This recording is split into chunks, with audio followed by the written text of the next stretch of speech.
I didn't run across too many like Indians per se. I ran across a couple of descendants. The closest I got to that was actually in Cruzeiro do Sul, and it wasn't in my area. It was the other companionship that lived in my apartment before we all got sick. That they were teaching a member of it was called the Kaxinawa tribe. It's one of the bigger tribes down towards that area of Brazil, but it was just really cool because to learn about their history. I never learned too much because I didn't talk to him as much, but I think the coolest thing for me was, you know, that photo of Jesus Christ visiting the Americas that they have in the Book of Mormon? There's a guy in that photo. He's one of the guys in the front that Balmar, this guy in Cruzeiro, he said that he met somebody, one of the members of his tribes, who dressed exactly like that guy. That guy is his tribe. It was really cool just to see how the Lamanites are still here. They're accepting it.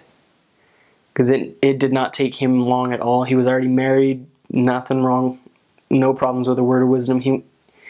They started teaching him, and 2 weeks later he was baptized. He wanted to know. He was a very simple person. About 85 years old, I want to say. But he was very simple and he was very dedicated. He made the decision that he wanted to go to church. And although while the other elders were teaching him, he actually lived in our branch. So he got started going to the other branch, and then our branch president said, yeah, well, he needs to come here too, just so that we can kind of help keep an eye on him, just kind of double up, because he's old, lives by himself with his wife.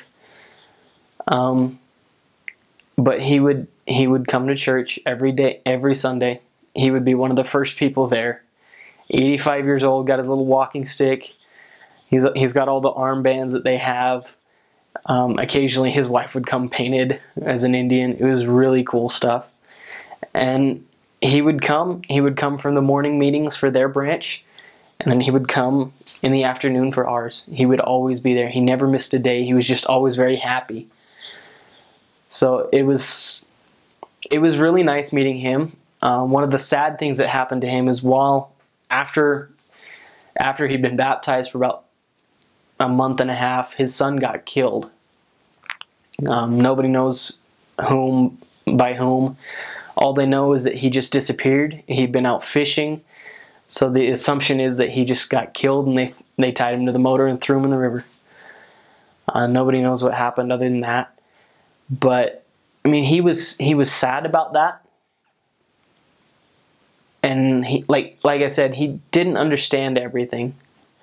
He didn't understand much about the plan of salvation, but we told him, yeah, you'll see your son again. And he lightened up. It was instantaneous. He just did a complete turnaround. He was devastated, and he trusted us so much. It was just incredible to see the faith that he had. And that